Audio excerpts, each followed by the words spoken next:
What's up guys? Welcome to AnimeKouhai. If you'd like to help me out, please hit the like button and subscribe to my channel. Now that Lady Carrera has gone off to fight him, I fear his end is near. Ridiculous. Marco laughed off the absurd concept. He could never fathom Kondo losing. Both sides locked their gazes on each other. They were at odds, and there was no other option except to use force to settle the problem. Both sides moved at the same time. Meika Gokutatsu. Gallery fake multi-layered, blossom flash. The counterfeit had now become the real thing. Veyron's 8 sword blows blocked 5 slashes from his opponent, with the remaining 3 cutting off both of Marco's arms before stopping the tip of the blade on the nape of his neck. Marco's mimicking was turned off due to extreme agony. He tried to stop the blood from shooting out, but he couldn't since his arms ended at the elbows. I'm not going to murder you. Are you taking me hostage then? Oh, my goodness, no. Veyron grinned and reverted to his original shape. I am Lady Ultima's butler, and I am willing to go to any length to please my lady. It was a poor response to Marco's query, but it did instill in him an unfathomable horror of what was to come. What are you going to do to me? He couldn't help but wonder, but his reaction already demonstrated that he had fallen into Veyron's trap. He answered, My lady is really cruel. She craves the pain expressed by those who dare to oppose her, such as allowing their bodies to rot slowly over time rather than killing them immediately. It is my duty and responsibility to correct her. And yet, Marco thought. I don't want to hear this. Veyron, on the other hand, was heartless. I must admit that I enjoy it as well. In fact, nothing makes me happier than watching the great and powerful beg for mercy. And that is why. Veyron was hinting. You are the best toy possible. Stop. Please stop. I give up. In fact, I pledge to you that I will never again ignore your command. So, nobody could blame Marco for starting to plead with Veyron. He'd never tasted defeat before, so being placed on the defense like this made him feel very vulnerable. There was no questioning his solid ability, but his inner spirit had never been trained in the same way. His ultimate power had merely been given to him, he had not mastered it. And, as a demon among demons, Veyron was adept at instilling actual fear in opponents like that. I'm so sorry, my friend. There's no need to dwell on that possibility. I decline. why? If a war is in progress, we must never accept surrender. Isn't that fantastic? You should have offered your complete cooperation right away if you were really so weak. It is terrible to try to negotiate after losing. I can't even contemplate the concept. But, And it's not my fault, is it? After all, that is exactly what you have all done up to this point. How can you refuse when it's your turn? So, Veyron's lips twisted, his mouth bursting open, and he laughed maniacally, his grin stretching from ear to ear. Anyone who witnessed the show, combined with his gentlemanly approach, compared it to fingernails on a chalkboard. you must now accept responsibility in order to appease Lady Ultima. He had finally shown his genuine self. He was a vicious, ruthless, and merciless demon that served as Ultima's first servant. help me, Lieutenant Kondo. Marco's cries for help could never reach Kondo. Yes, a very pleasant wail there. However, it may disturb the others, so please be quiet for a moment. Veyron then unceremoniously extracted Marco's tongue.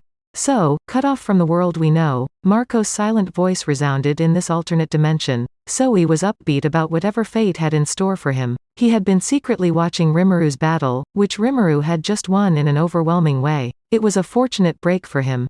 Rimuru seemed to be winning the entire time, despite going up against Veldora and Velgrind simultaneously. He even consumed Veldora and evolved himself in the middle of a battle. That allowed him to eventually defeat Velgrind, despite an assault that Soei would have been helpless against. However, it appeared that the extent of Rimuru's sudden strength was not obvious to the naked eye. Soei couldn't feel anything even via the soul corridor that connected them. He was certain he wasn't the only one who was curious about that. Regardless, Diablo had made no movements until the very end. Soei felt certain that he was by Rimuru's side even now. He wanted to call him a jerk for taking the best seat in the house, but he knew Diablo had a solid reason for his actions, so he couldn't openly criticize him. Testarossa was also furious about it. She had made it clear that she intended to stay, but when Soei considered why, he had mixed thoughts. Nonetheless, he didn't object because he understood her intentions. The Velgrind here had moved to defend Rudra even as she was fighting Rimuru, possibly realizing her disadvantage. There was no guarantee she'd stay in her gate until the other 7 had been defeated. Testarossa, as shrewd as she is, couldn't have missed the possibilities. But the fact that she didn't mention it shows that she believes she can handle her on her own. I doubt she'll be able to defeat Lady Velgrind, but she's certainly confident. Soei had a good understanding of Testarosa's aims. She was most likely preparing for a rematch with Velgrund. Soei thought being a little jealous of her was completely acceptable because she was someone he knew he couldn't defeat. Besides, he reasoned, Benimaru had to have read Testarosa's thoughts and given them his implicit consent. Even he was no match for Velgrund. After all, she was the exact embodiment of fire, and Benimaru's fire-based attacks would have no effect on her. He might not even be able to stop her for long, and thus Testarossa was far more qualified for the job. By the way, Soei would only be able to stop Velgrund for a few seconds at most. None of Soei's signature tactics would work with her spatial control skills. He wouldn't be allowed to flee if it didn't involve immolation in the flames. He was completely aware of this, which did not excite him, but he still had to give up his seat to Testarossa. So, with a confusing combination of emotions, he devoted himself to his work. He was ecstatic to see Rimuru triumph, but he was growing increasingly unsatisfied with his own lack of power. He had strict orders from Rimuru to kill his adversary, and he wouldn't hesitate to carry them out. That was only the natural thing to do for Soei. Let's finish this quickly so I can return to Sir Rimuru's side. Soei obeyed his rushing heart's wishes and ran through the gate, his allegiance to Rimuru surging higher than ever. The opponent was in sight. Soei charged right at him. The interior of each gate included the same battle arena, and this one was centered around his intended target. Hey, so I'm fighting you. Gardner was the fourth-ranked single digit. Because you're here, let me introduce myself. I am Gardner, and I have been entrusted with Emperor Ruder's safety. I doubt we'll be together for long, but I hope you enjoy yourself. Ha. Gardner regarded Soei, attempting to assess his worth. He was tingling with a wicked, concealed yearning, wondering how he might torment this prey the best. Soei remained silent, but not completely. After a little interval, he sighed. So I'm wasting valuable time just to get rid of you? In disgust, he spat the words out. Gardner wasn't going to let it go unnoticed. What? My name is Soei. I'll accept your surrender if you say so. But you won't, will you? Of course not. Gardner was enraged by Soei's demeanor and had fallen victim to Soei's plans even before the battle began, though he was ignorant of it.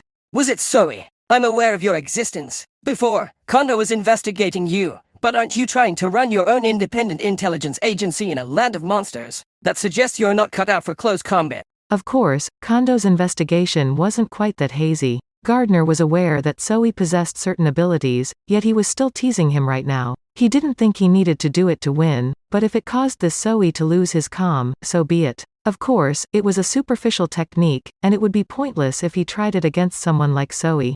Imbecile. Enough with the crap. Let's get started. Soei had already identified Gardner's whole range of abilities in such a short period of time. Unaware of this, Gardner carelessly slashed at him. His preferred weapon was an azure dragon blade carried in both hands, thicker and larger than a knife, yet powerful in the right hands. As he unleashed a flurry of strikes, a combination of strength, sharpness, and Gardner's own honed talents, he made it flow in a wonderful dance-like manner. However, it did not function on Soei.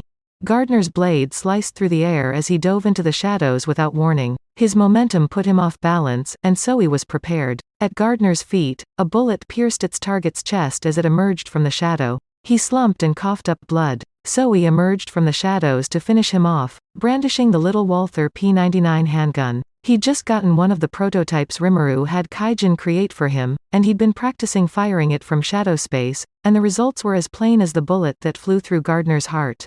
It's far too simple. You could finish someone off with a single blow no matter how strong they were if you caught them off guard. That was Soei's favorite hypothesis, but he recognized that it was just not conceivable for some opponents. Gardner, on the other hand, was not one of them, and his plan had just worked flawlessly. After all, the bullet he just fired was infused with all of Soei's own abilities, including ultra speed and insta-kill from his unique ability Shadow Striker, as well as poison, paralysis, and corrosion effects. With insta-kill added to its already lethal powers, ultra speed caused the bullet to start traveling at speeds that were many times faster than the speed of sound. This allowed it to even destroy the spiritual body of a life form. Gardner's death was all but certain due to this and the many status problems. Not just Soei, but everyone would have thought so. But then, You let your guard down, fool. As Soei began heading back toward the gate, a voice called out from behind him. His head was severed before he could respond, the azure dragon blade coming from his chest. These techniques are so annoying. They're wonderful for murdering cunning tyrants like him, but it's no fun when everything is decided in an instant, you know. Needless to say, the purportedly dead Gardner spoke these words. The corpse was still on the ground, but he was still standing here, absolutely well. That may be attributed to the particular talent he had obtained, as Rudra had utilized alternate to grant him. Gardner's magicules were about ordinary for a saint-level person, unlike Velgrin's, who had a large number. That put him on par with an awakened demon lord, but he couldn't produce many copies of himself at the same time.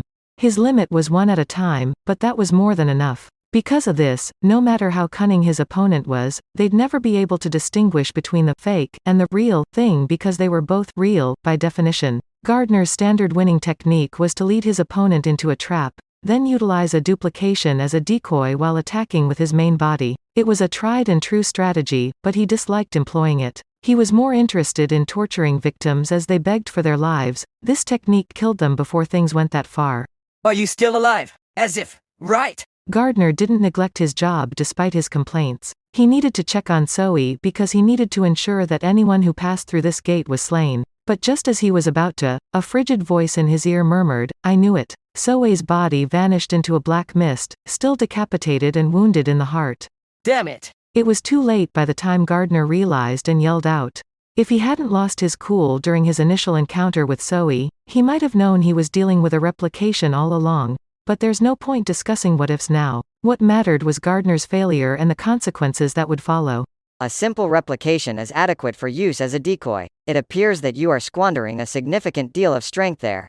Soei's voice was coldly echoed. Gardner was stabbed in the heart by this valid critique. Gardner has already met Velgrind. Soon after becoming a saint, he found that the marshal was a gorgeous lady, which convinced him that he could beat her in a fight. Instead, he tasted terrible defeat at the hands of one of her parallel existences as she sat luxuriously on the throne, providing as little more than a diversion for her. Gardner, on the other hand, was astounded by her ability. He yearned for it, and now he got it. She even gave him the azure dragon blade he wanted. But Soei was well aware of everything. Gardner had been dancing on his palm since the start. Damn you! Gardner yelled at him. This extraordinary event shook him to his core. If you start doubting your talents, it will harm you, and the more ultimate that ability, the worse it will get. That was a foregone conclusion for Soei. If you understand now, then you must die. Soei attempted to conjure his special ability, Shadow Striker, at that point. Gardner then performed one of his concealed movements. Now on Solo Leveling, Episode 28, Jinwoo's bold choice, power versus growth. Power was offered, but he chose growth. Don't miss it. That's it for this video, guys. Thank you for always watching my videos and supporting my channel. A big thanks to the AnimeKouhai patrons who made this video possible. John Charles, Godman Gaming, Akon Engok, Markithian Tidwell, Andre L. Hamilton, Adrienne, Kumo, Sanketh Chelu, T. Bush, John L., Steven, TNN, Nicholas Beidel. Thank you so much for helping out. I'll see you guys in the next video.